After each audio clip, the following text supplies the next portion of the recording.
تو جو بیت رہی تھی بلال پر، ابو فقیہ پر، زنیرہ پر، جو ان پر بیت رہی تھی، جو خباب پر بیت رہی تھی، جس طرح ہلاک کیا گیا ہے حضرت سمیہ کو، حضرت یاسر کو، یہ ساری تکلیفیں انہیں بھی تھی، لیکن کیا اس کا یہ بالواسطہ ایذا محمد کے لیے نہیں تھا صلی اللہ علیہ وسلم؟ آپ کے ساتھی، آپ کے جانثار، لیکن آپ ان سے بھی کیا کہیں، فصبروا فصبروا فصبروا۔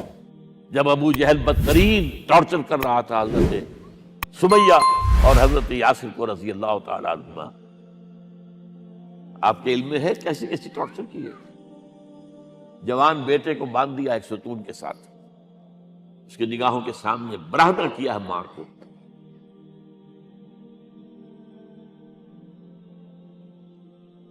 ہاتھ میں ایک مورتی ہے،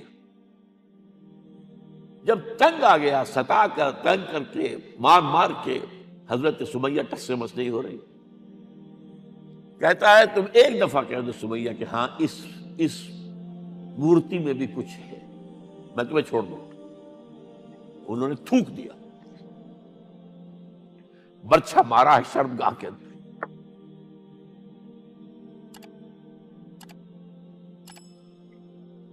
کتنی تکلیف پہنچی ہوگی ان کو، لیکن آپ گزر رہے، اصبروا یا آل یاسر فإن موعدکم الجنہ، اے یاسر کے گھر والوں صبر کرو، تمہارے استقبال کی تیاریاں ہو رہی ہیں جنت میں۔ یہ سیرت کوئی بناتا سبحان اللہ، یہ سیرت۔ یاسر کے ساتھ کیا کیا ہے؟ 4 اونٹ نر سانڈ، اور ان کے ساتھ رسے باندھ کر، ایک رسے سے ان کا ایک بازو باندھا، ایک سے دوسرا بازو، ایک سے ایک ٹانگ، دوسرے سے دوسری ٹانگ، انہیں دوڑایا ہے کہ پرکھتے ہو جیسے قسم کے۔ یہ دین ایسے ہی قائم نہیں ہوا، عدل و انصاف کا نظام ٹھنڈے ٹھنڈے قائم نہیں ہوتا، گھر میں آرام سے بیٹھے ہوئے قائم نہیں ہوتا۔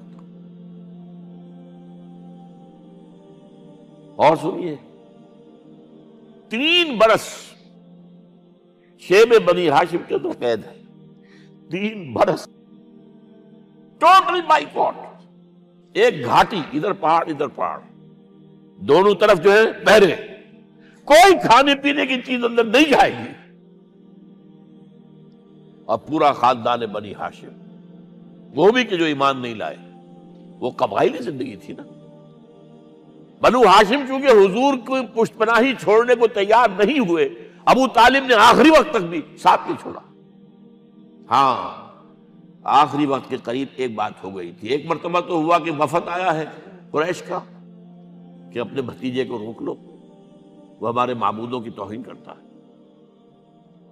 ابو طالب نے بلایا اور آپ سے کہا کہ یہ کچھ اپنے رویے کو بدلے۔ آپ نے فرمایا چچا جان، اب تو چاہیے میرے ایک ہاتھ پر سورج اور دوسرے پر چاند رکھ دے، میں اپنے اس مشن کو چھوڑ نہیں سکتا۔ اور ابو طالب کے عین انتقال کے وقت جو معاملہ ہوا، جب وفد آیا ہے کہ ٹھیک ہے اب ہمارا جو ہے صبر کا پیمانہ لبریز ہو گیا ہے، اب ٹھیک ہے آ جاؤ میدان میں، تم بھی ساتھ چھوڑنے کو تیار نہیں ہو۔ ابو طالب نے بلایا اس کو، بھتیجے مجھ پر اتنا بوجھ نہ ڈالو جو میں برداشت نہ کر سکوں۔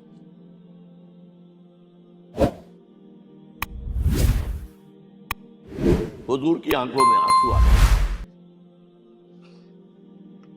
چچا جان اب تو یا یہ بات پوری ہوگی یا میں اپنے آپ کو ختم کر دوں، اسی میں ختم ہو جائے۔ 12 شیب بنی ہاشم میں 3 برس اس حال میں گزرے ہیں، ٹوٹل بائیکاٹ، کوئی کھانے پینے کی۔ کچھ لوگ تھے شریف النفس، مثلا حکیم بن حزام تھے رضی اللہ تعالی، اور بعد میں ایمان لے آئے۔ حضرت خدیجہ کے وہ رشتہ دار تھے، وہ پہاڑ پر چڑھ کر ایک طرف سے رات کی تاریکی میں، دونوں دروازے تو بند ہیں، پہاڑ پر چڑھ کر چوٹی سے نیچے اتر کر